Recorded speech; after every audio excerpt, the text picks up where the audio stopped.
there's been a lot of supposed, okay, cancellations for Netflix because there's a show that was being pushed. I know Elon Musk had tweeted about it as well, where he said, cancel Netflix for the health of your kids.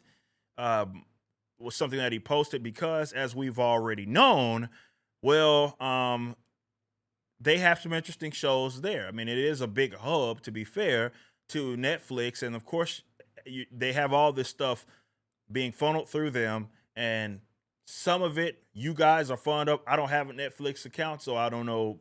I'm not sure what those are. I think what One Piece. I think a lot of y'all like that sort of stuff.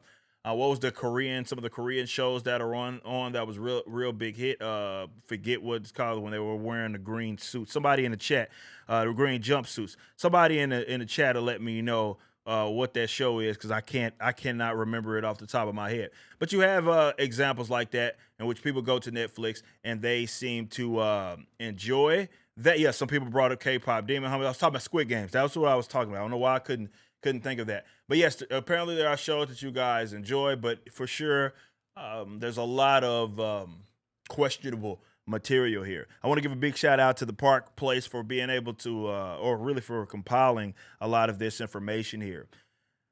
But Elon Musk has officially pulled the plug on Netflix, sparking a new wave of cancellations after outrage over Dead End Paranormal Park, a show that Netflix rated for children ages 7 and up, despite centering its story around gender ideology, and pride-centric characters. So this is something that they're promoting as for audiences 7 and up.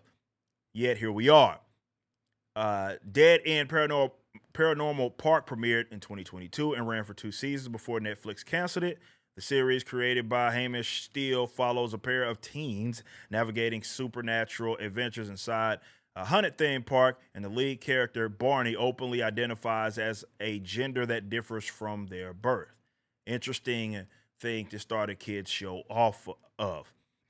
Says though the show is no longer in production, it remains on Netflix platforms under the kids and family category. Interesting.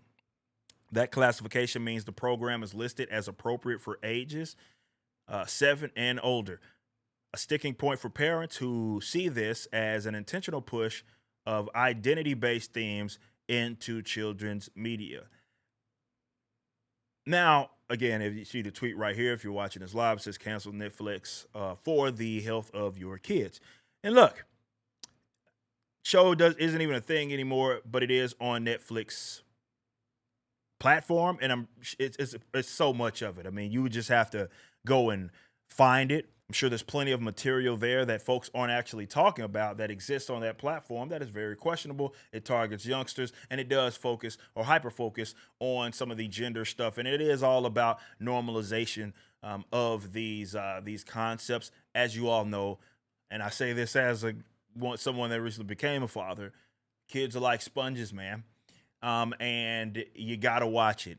And it's very easy for them to consume some of this filth, but they're very impressionable, and this is why you have to obviously pay attention to phones. I don't know why some of y'all even look. I'm not here to judge anybody. Actually, this is exactly what I'm doing, judging people on this. But some of y'all giving these youngsters these smartphones or having to be around people like kids their age that those parents are giving them smartphones and they're around this, man. I don't think you really understand what you're opening up your child for, and it's stuff that you can't possibly teach them and prepare them for yet. And it's just being pumped full of just a chock full of nonsense. But the reason why a lot of these creators, using that term very loosely, focus so much on this type of content is because they are very impressionable and they want to influence the generation, the next generation. A lot of these folks aren't even having children, but they do want the children to support their ideology. So they do it in this. This is one of the ways that they do it. They give you a likable character that you're supposed to like and follow around, and it might seem a little. It's not even subtle at all.